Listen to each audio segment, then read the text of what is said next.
Welcome to One Book, One Review. Hey everybody, I hope you had a wonderful Christmas. Today's book is The Book of Lies by Mary Horlock. It's another book that's set on the Channel Island Guernsey and placed in the 1980s. Catherine Rosé tells us how it came to be that she killed her best friend Nick. And that's the main story, the events of their friendship. Nicolette was new in town, or better on the island, and everybody wanted to be her friend. But she chose Kathy, and this didn't make any sense to Catherine, as she wasn't popular at all. But she liked being friends with Nick, even though she meant trouble and she had a bad influence on her.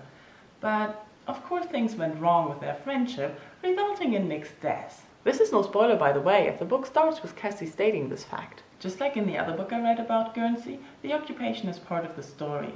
Alternating with Catherine's narration is the story of her uncle and his experiences during the occupation that led to the death of his father and him being sent to a concentration camp. Not a spoiler again. I really liked reading this book. Just from the structure alone it appealed to me. The chapter headings tell us time and place of the narration and the narrator.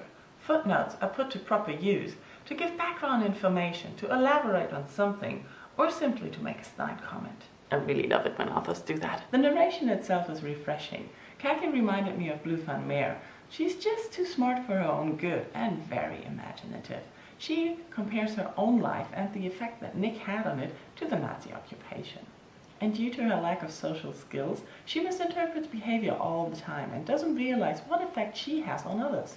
Her narrative voice is sometimes angry and defensive, and at others she admits to not understanding what's going on and to her confusion in general. She makes frequent use of nicknames, especially the male adult characters are referred to with ever-changing variations of their names. Another thing I really liked about her narration is her refusal to decide on a word.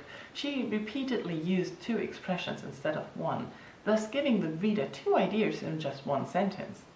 And on top of her narration already displaying a very subjective point of view, the title of the book had me doubting her words all the time.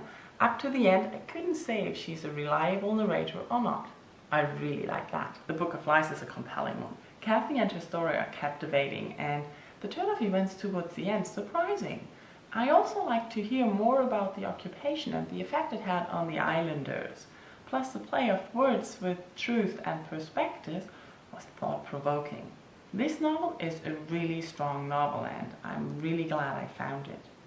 Thank you all for watching, and as we say in Germany, guten Rutsch!